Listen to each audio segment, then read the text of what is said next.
The piercing scream that sliced through the otherwise joyful cacophony of children's laughter and delighted squeals at Harmony Glade. Inclusive playground wasn't the sound of a child at play.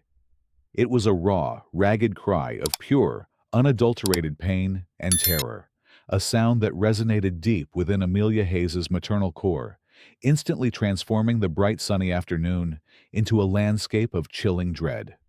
It was the kind of sound no parent should ever have to hear, a primal alarm that bypassed thought and went straight to visceral reaction. Amelia, her senses perpetually, almost unconsciously on high alert, whenever her 6-year-old daughter Lily, who used a vibrant purple wheelchair due to spina bifida, was navigating the joyful chaos of one of her rare moments of unburdened, exuberant play, instantly scanned the playground. Her eyes, honed by years of vigilant motherhood and sharpened by a distinguished, demanding career in public safety, locked onto the source of the agonizing distress. 10-year-old Mikey, a bright, usually vivacious boy, with a mischievous grin and cerebral palsy, was crumpled halfway up the wide, gently sloping ramp leading to the accessible treehouse. His small hands were frantically, desperately clutching at his knees, his face contorted in a mask of agony, and a horrifying splash of bright arterial red was blooming starkly against the faded denim of his jeans. "Lily, stay right where you are, sweetie. Don't move." Amelia's voice was sharp, instantly commanding, imbued with an authority honed by years of directing the city's Parks and Recreation Safety Division, a role she rarely, if ever, invoked in her private life.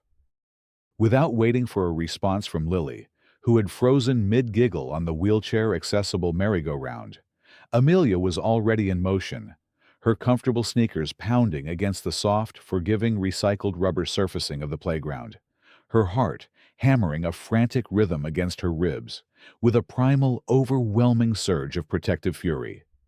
She reached Mikey, just as his frantic mother Sarah, a kind, fiercely devoted woman Amelia had bonded with through the local disability support group, was skidding to her knees beside him, her face a mask of sheer, unadulterated panic. "What happened, Mikey, baby? What is it?" "Talk to Mommy." Sarah's voice trembled uncontrollably as she knelt beside him, her hands hovering uselessly, fearfully over his injured legs, afraid to cause more pain. Amelia knelt too, her professionally trained eyes immediately, almost coldly assessing the horrific situation. This was no ordinary childhood scrape. Mikey wasn't just superficially abraded. There were deep, jagged lacerations, angry red gashes on both his knees, and Amelia, her stomach lurching, could see tiny, glinting, sinister fragments embedded in the raw, bleeding flesh. Glass. Sharp, maliciously broken pieces of what looked like old, discarded green bottles, glinting ominously, malevolently, in the otherwise cheerful afternoon sun. A wave of profound nausea, followed by a surge of white-hot, unadulterated rage, washed over Amelia. This wasn't a playground accident, a moment of childish exuberance gone awry. This was deliberate. This was malicious.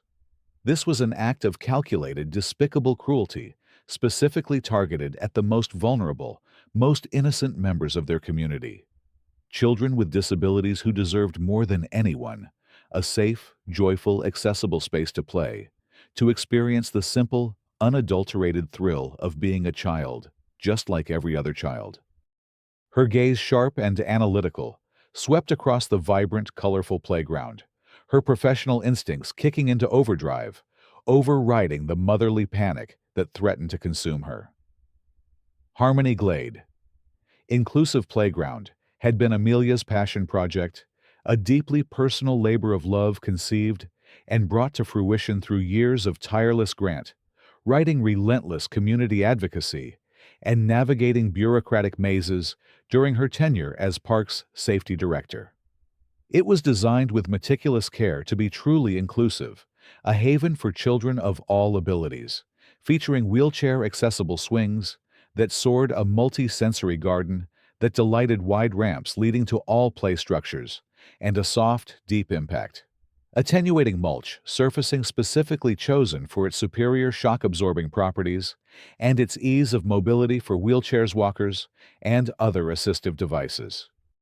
Except, except now, as her eyes darted with dawning horror, Amelia saw disturbed, unnatural patches in the usually smooth, uniform layer of mulch. Specifically under the adaptive swing set, where Lily often spent hours, and leading up the very ramp where Mikey now lay injured, the loose wood chips looked as if they had been recently, surreptitiously turned over, raked, or tampered with. And it was precisely in these disturbed, sinister areas that the sickening glint of more broken glass was most visible, winking like malevolent eyes in the sunlight. Then, Amelia remembered a cold knot of certainty tightening in her gut. Karen Davis, the perpetually immaculately coiffed designer athleisure-clad president of the Harmony Glade Estates Homeowners Association. A woman whose vocal, often venomous disapproval of the inclusive playground had been a constant grating, poisonous undercurrent since its very inception. Karen, with her perfectly manicured nails, her perpetually pursed lips of disapproval, and her air of entitled superiority, had been a formidable and outspoken opponent of the project from the very first community consultation meeting. She had argued with thinly veiled disdain at every opportunity that it was an absolute eyesore, that it significantly lowered property values, that it attracted the wrong element, a phrase she'd uttered with a meaningful, unpleasant glance towards a group of parents with disabled children to their otherwise exclusive upscale neighborhood, and that it was a colossal waste of taxpayer money that could have been better, more appropriately spent on enhancing the beauty, security, and exclusivity of our private residential areas. Her thinly veiled, often not so veiled disdain for children with disabilities, her utter chilling lack of empathy, her profound selfishness had been palpable, a toxic cloud hanging over every discussion, every presentation, every attempt at reasonable dialogue about the playground. Just last week, Amelia had inadvertently overheard Karen engaged in a heated, furious phone conversation while picking up Lily from a playdate at a house near Karen's impeccably manicured, sterile lawn. "They're ruining the neighborhood, I tell you, Brenda. Absolutely ruining it." Karen's voice, even muffled by distance, had been sharp, venomous, laced with a chilling undercurrent of deep-seated resentment. And something darker, something that now in retrospect felt like a threat. Those special needs kids and their noisy contraptions, their constant demands. The noise, the disruption to our peace, and that monstrosity of a playground. It's an open invitation for all sorts of problems, vagrants. Who knows what someone needs to do something decisive about it? Someone needs to make it stop. Now staring with horrified clarity at the deliberately buried shards of broken glass in the mulch beneath the wheelchair swing. Lily's absolute favorite spot, a place of pure, unadulterated joy for her daughter. And strewn insidiously along the ramp to the universally accessible treehouse, Amelia felt a surge of icy, absolute certainty. Karen Davis wasn't just complaining anymore. She wasn't just a prejudiced, intolerant woman. She was actively, maliciously, despicably attempting to harm vulnerable, innocent children. And Karen Davis, in her profound, breathtaking arrogance, and her staggering, willful ignorance, had absolutely no idea that she had just irrevocably crossed a fatal line with a woman whose entire professional career was dedicated to ensuring the safety and well-being of the city's parks and its most vulnerable users. A woman who would not hesitate for a single second to unleash the full, unmitigated force of her authority, her expertise, and the law to protect children from such vile, premeditated acts of violence. The game Amelia Hayes realized with a grim, unwavering, and terrifyingly cold resolve that settled deep in her bones had just begun, and Karen Davis was about to find out what it meant to play against a professional. Their move to Harmony Glade Estates 3 years prior had been a carefully considered decision, driven by a singular, all-consuming goal to provide Lily with the best possible environment in which to thrive, to grow, to experience as much normalcy and joy as possible. Lily's spina bifida, diagnosed in utero, had presented a relentless myriad of complex challenges, from the moment she took her first breath, requiring multiple intricate surgeries, constant, often painful therapies, and the lifelong use of a wheelchair for mobility.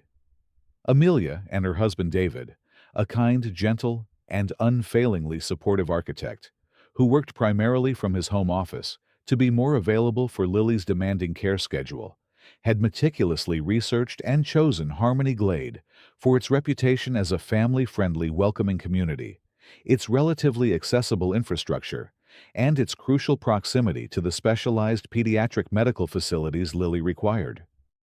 Harmony Glade, inclusive playground.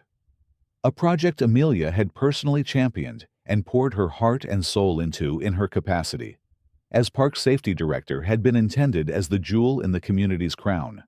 A vibrant, tangible symbol of their collective commitment to inclusivity, a place where Lily and children like her could finally experience the simple, unadulterated joy of playing alongside their typically developing peers, without physical barriers, without social judgment, without feeling othered.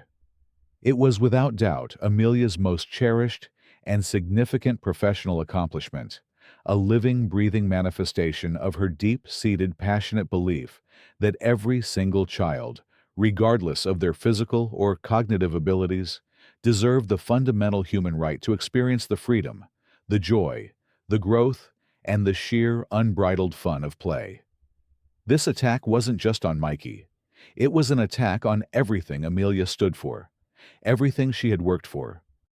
While Sarah, her face streaked with tears, frantically applied pressure to Mikey's bleeding knees, with a wad of tissues someone had thrust into her hand, and spoke in a high, panicked voice to the 911 dispatcher Amelia.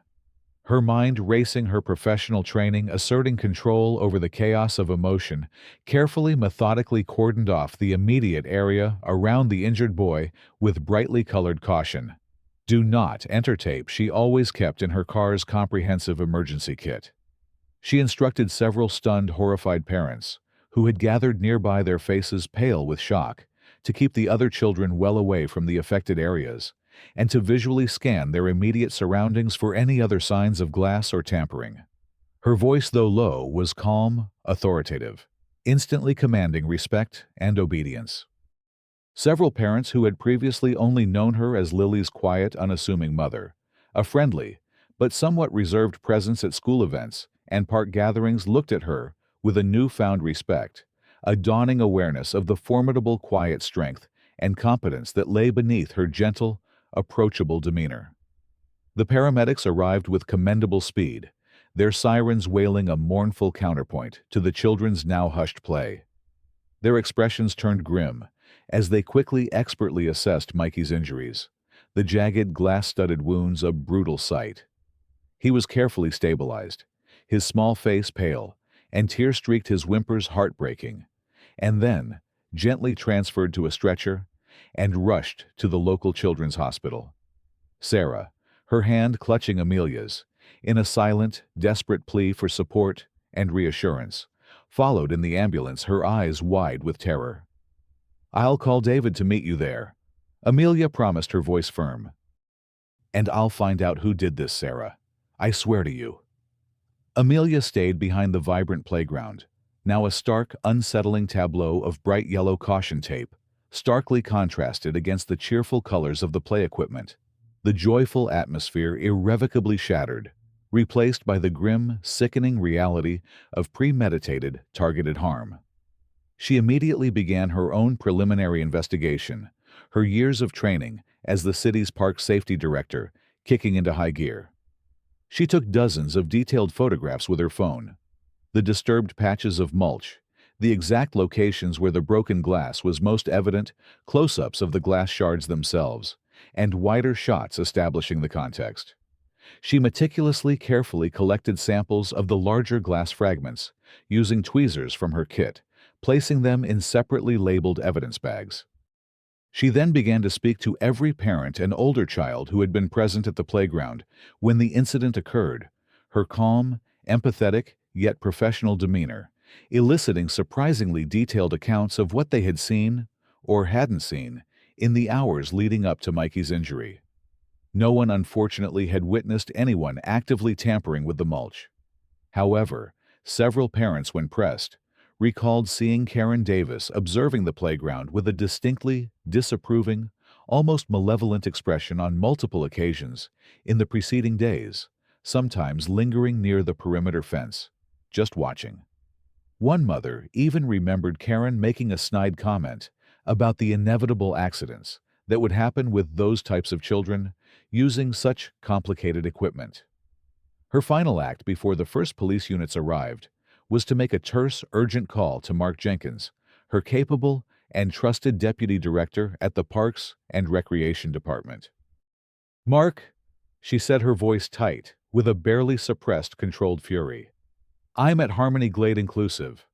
We have a major incident. A child has been seriously injured. I need you to do something for me, and I need it done immediately. Effective now, I want Harmony Glade Inclusive Playground completely shut down. Post clear, prominent signs at every entrance. The official reason is closed for emergency safety maintenance and hazard assessment. And I need our full forensics team, the best you've got, down here first thing tomorrow morning, Yo 700 sharp. I believe we have a clear case of deliberate malicious tampering, a potential aggravated assault, and I want every square inch of that mulch, every piece of equipment meticulously analyzed. I also need you to start pulling any and all available security footage from the community center adjacent to the park and any traffic cams on the surrounding streets for the last 48 hours. This wasn't an accident, Mark. Someone did this on purpose. Someone targeted these kids. And I am going to find out who the hell it is." Mark, knowing Amelia well, didn't question. "Consider it done, Amelia. Anything else? Just find me something, Mark. Anything." The rising action unfolded with a grim, almost preordained inevitability over the next few days, a series of discoveries and events that relentlessly confirmed Amelia's initial horrifying suspicions and began to reveal the truly chilling extent of Karen Davis's deeply rooted malice. The forensic analysis of the glass fragments, conducted with painstaking precision by the Parks Department's specialized forensics team under Mark's direct supervision, yielded deeply disturbing results. The fragments were predominantly from cheap dark green glass bottles, likely inexpensive wine, or certain brands of imported soda. More disturbingly, the lab found faint but detectable traces of a sticky, sugary residue, possibly remnants of a sweet beverage, on several of the larger, sharper pieces. The implication was sickening. The glass might have been deliberately left unwashed, the sweet scent intended to attract curious children, especially younger ones, or those with sensory processing differences, to touch or even pick them up exponentially, increasing the risk of serious injury.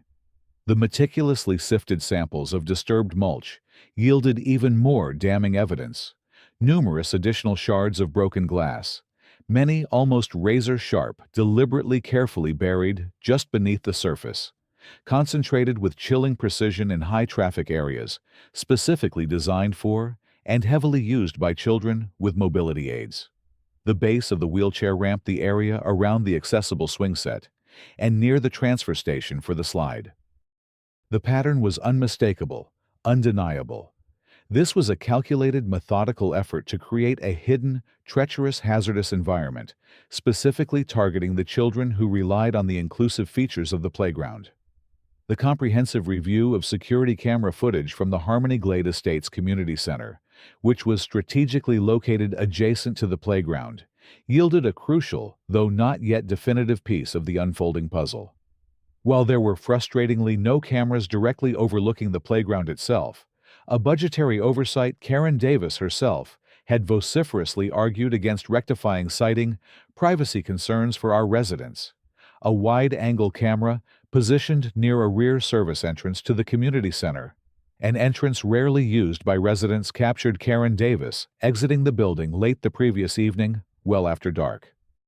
She was carrying a heavy-looking, bulging, dark plastic trash bag, held awkwardly in one hand, while her other hand clutched her oversized designer handbag.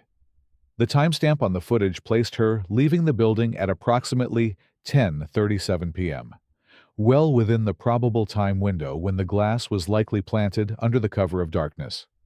While the footage itself wasn't conclusive proof of guilt, it didn't show what was in the bag or where she went directly afterwards. It placed Karen Davis in the immediate vicinity of the crime scene at a highly suspicious time, carrying an item that could easily have contained the broken glass bottles. Amelia, working in increasingly close collaboration with Detective Miller from the Harmony County Sheriff's Department, the same somewhat world-weary but fundamentally decent officer who had initially, and somewhat dismissively, handled her earlier, now far more sinister-looking reports about the rosebush clippings and other minor nuisances at the playground, shared the detailed forensic findings and the potentially incriminating security footage.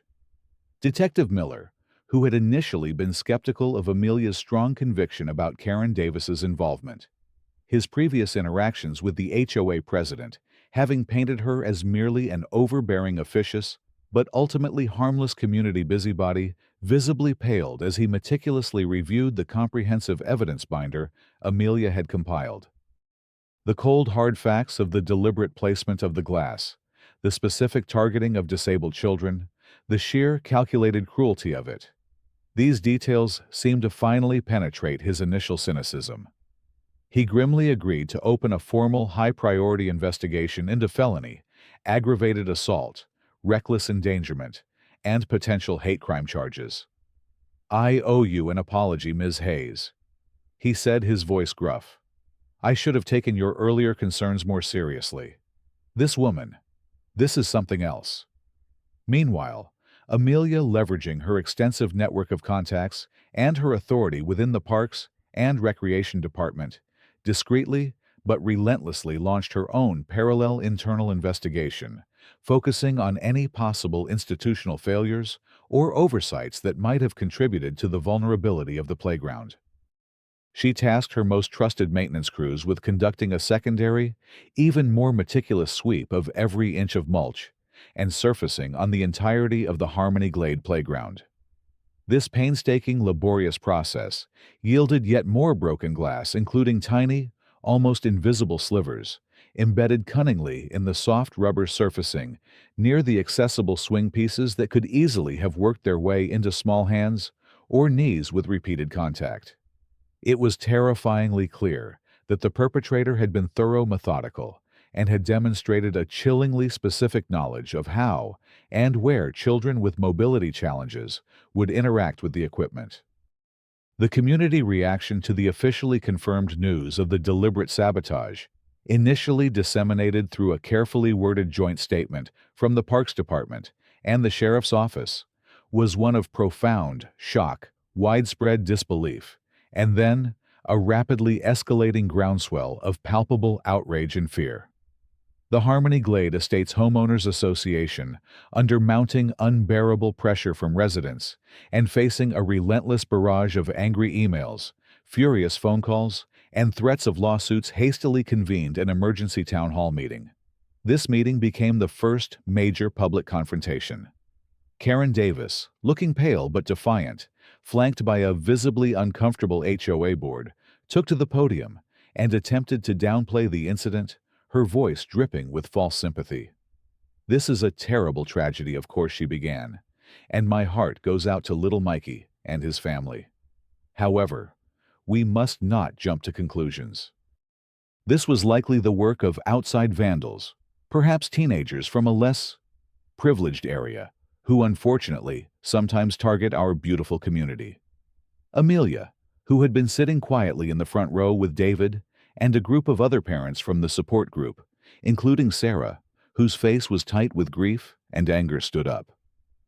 "Karen." Amelia's voice was low, but it carried through the hushed hall.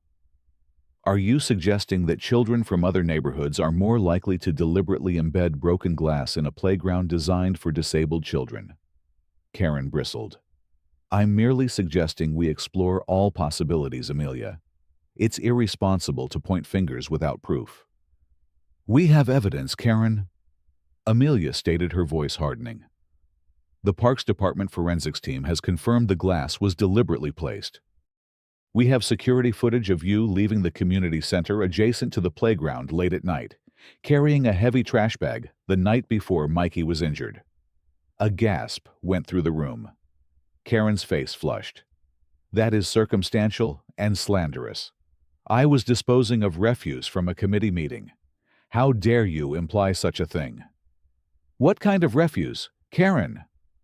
Amelia pressed. Refuse that glints in the sun. Refuse that tears a child's flesh. Several parents of children with disabilities then spoke, their voices trembling with emotion, as they described their fear, their anger, their children's nightmares, the profound violation of their children's only truly safe and joyful public space. The atmosphere in the room grew thick with condemnation, palpable hostility, directed squarely at Karen, despite her blustering denials and attempts to deflect blame. She tried to regain control, accusing Amelia of a personal vendetta because of past disagreements over the playground's budget. But her credibility was visibly crumbling. The board members beside her looked increasingly mortified. The second shocking escalation, a move that demonstrated Karen's rapidly fraying composure and deepening vindictiveness, came a few days later. Lily, who had been deeply traumatized by Mikey's injury and the subsequent closure of her beloved playground, and had been experiencing anxiety and nightmares, had a scheduled therapy appointment at a pediatric clinic located, ironically, just a few blocks from Karen Davis's imposing home. As Amelia was carefully loading Lily, now subdued and quiet, back into their specially adapted van. After the appointment, she noticed Karen Davis standing at the end of her immaculately manicured driveway, openly, brazenly glaring at them. Her arms crossed, her expression one of pure, unadulterated contempt. As Amelia slowly drove past, Karen deliberately, shockingly stepped off the curb and directly into the street, forcing Amelia to slam on the brakes violently to avoid hitting her. The van screeched to a halt, mere inches from Karen. Lily cried out in fear. Karen then leaned down, her face menacingly close to Amelia's open window, her eyes blazing with a cold, terrifying hatred. "You think you can get away with this, Amelia Hayes?" she hissed, her voice low, venomous and shaking with fury. "You and your crippled child. This isn't over. Not by a long shot. You'll regret ever coming to Harmony Glade. You'll regret ever crossing me." The blatant, unambiguous threat, delivered with such raw, unadulterated malice, the cruel, targeted insult to Lily, it sent a shiver of genuine fear down Amelia's spine. This wasn't just about a playground anymore. This wasn't just about neighborhood politics or aesthetic preferences. Karen's animosity had become deeply, dangerously personal, terrifyingly unhinged. Amelia, her hands shaking, but her resolve solidifying into cold fury, immediately drove to the sheriff's station and reported the incident in detail to Detective Miller. Miller, who had been methodically building his case, now listened with grim attention, the direct threat and the hateful language towards Lily, finally erasing any lingering doubts he might have had about Karen Davis's capacity for truly malevolent behavior. He took the threat very seriously. He immediately arranged for increased, though discreet, patrols in the area around Amelia's home, and advised her to take extra precautions, including varying her routines and ensuring her home security system was fully operational. He also informed her, his voice tight with controlled anger, that based on the accumulating evidence, the forensics, the footage, the witness statements from the town hall, and now this direct, unambiguous threat, they were preparing to seek an expedited search warrant for Karen Davis's property and person. "She's escalating," Miller said gravely, "and we need to stop her before she does something even worse."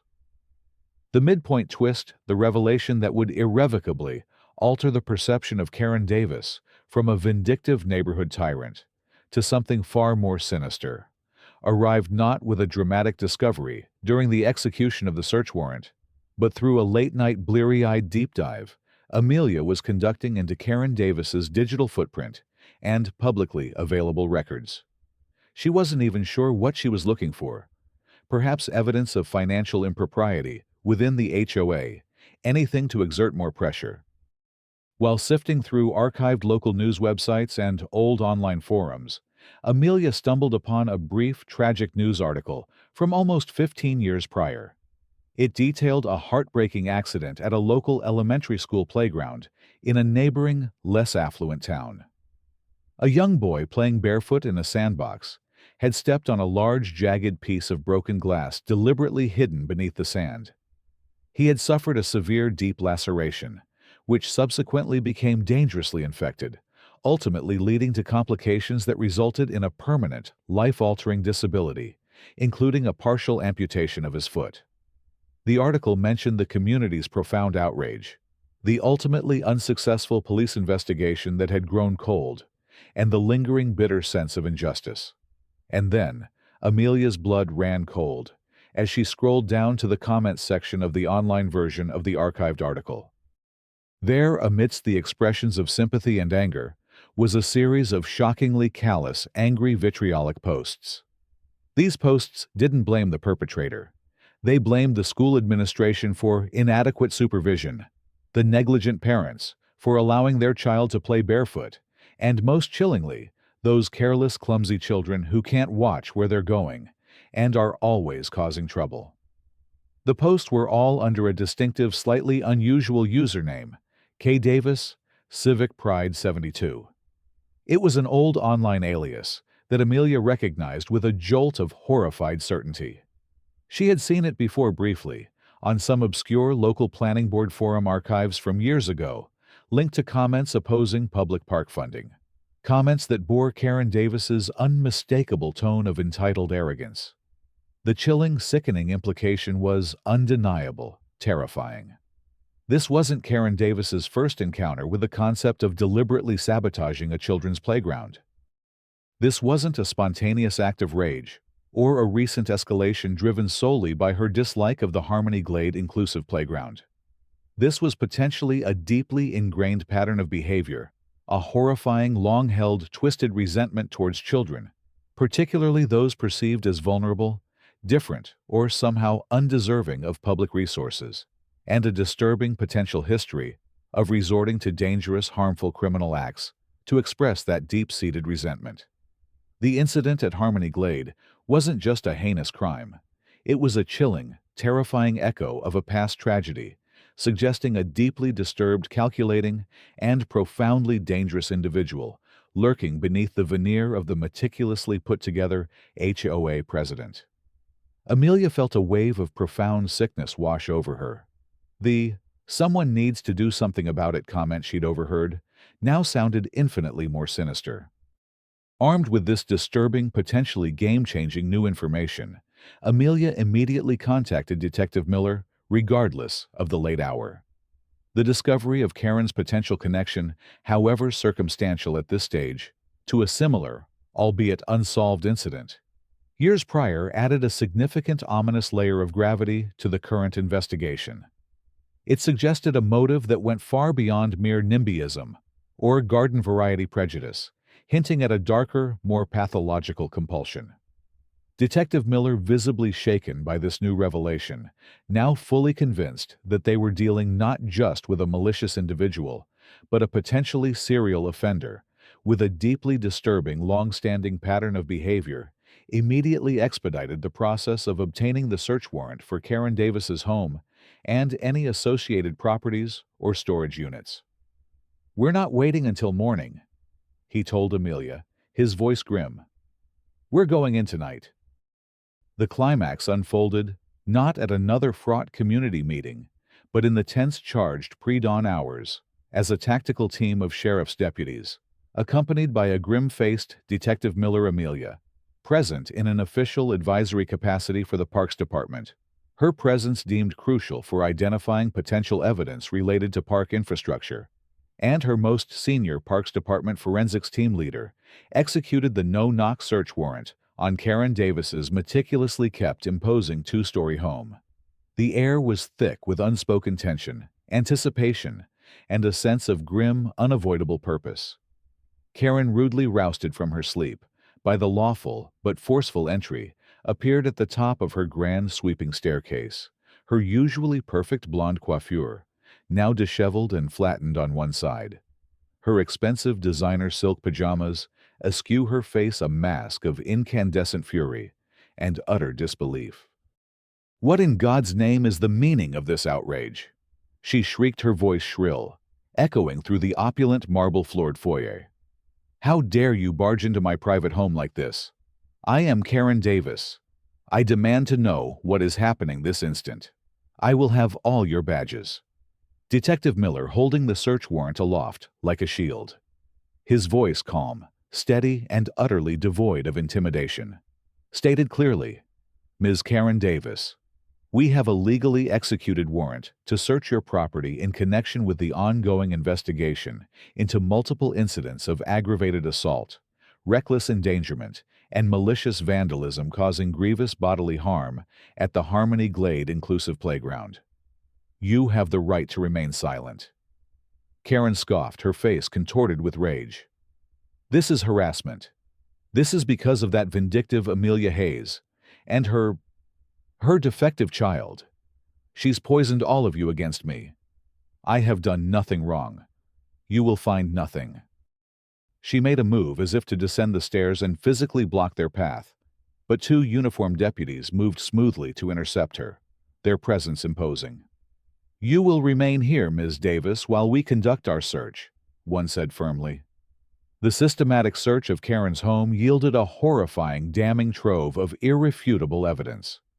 In her impeccably organized three-car garage, hidden beneath a neatly folded, expensive cashmere throw blanket, on a shelf above a collection of rarely used high-end gardening tools, investigators found a half-empty roll of heavy-duty, dark green plastic trash bags, identical in brand and type to the one seen in the community center security footage.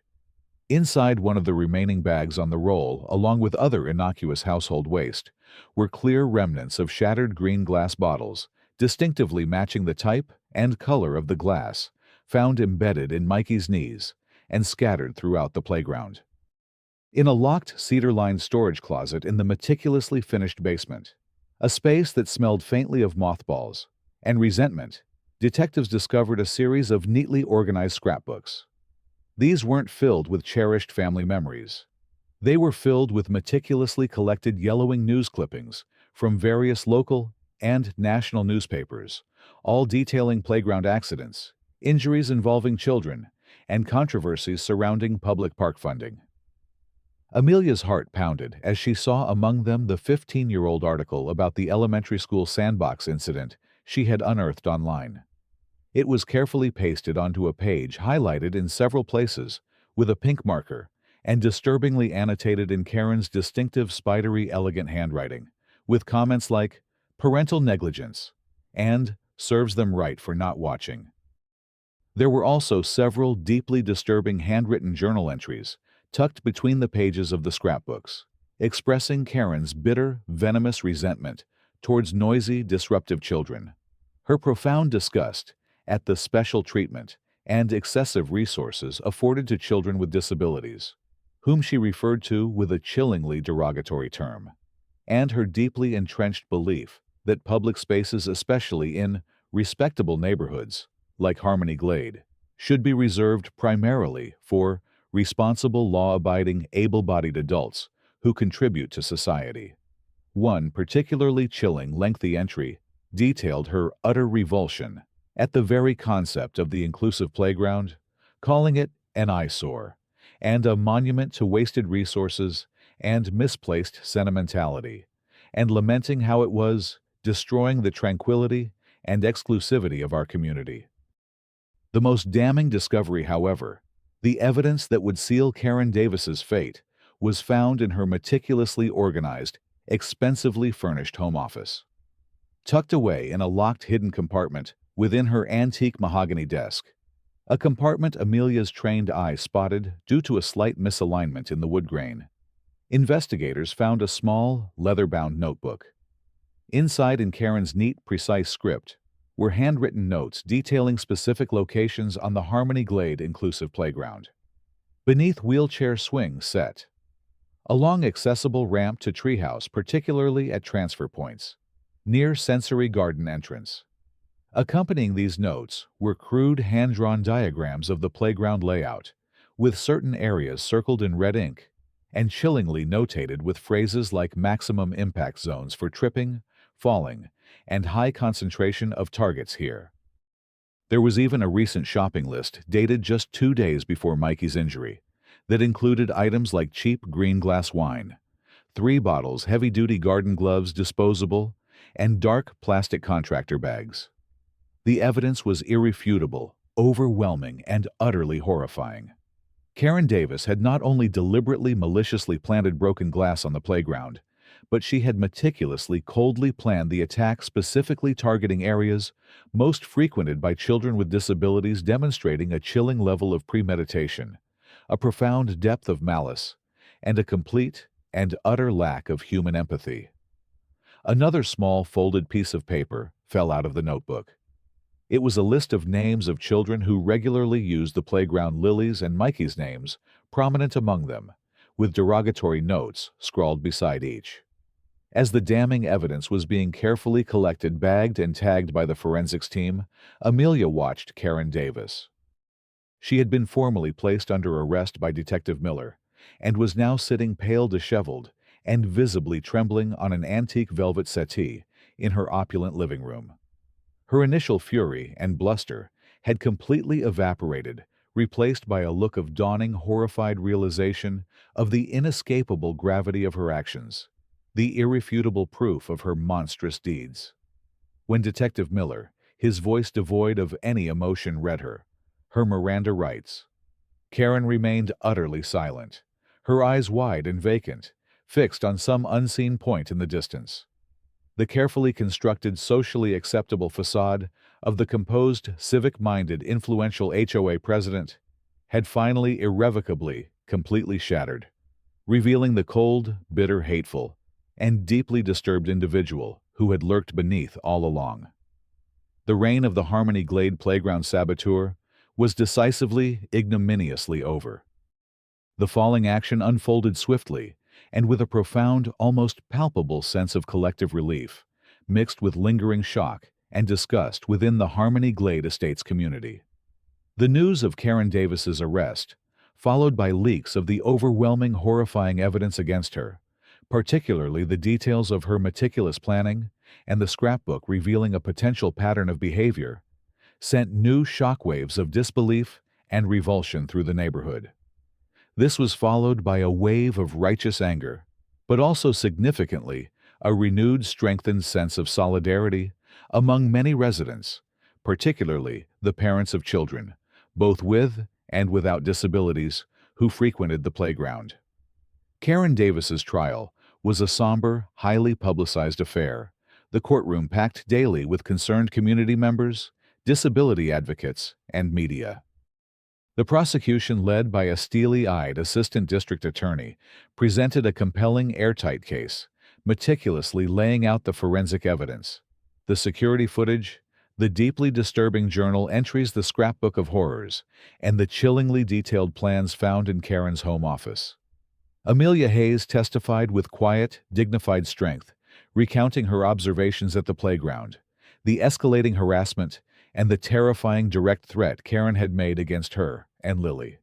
Sarah, Mikey's mother, gave a tearful, profoundly moving, and powerful account of her son's excruciating injuries, his ongoing physical and emotional trauma, and the profound, devastating impact of Karen's calculated actions on their entire family.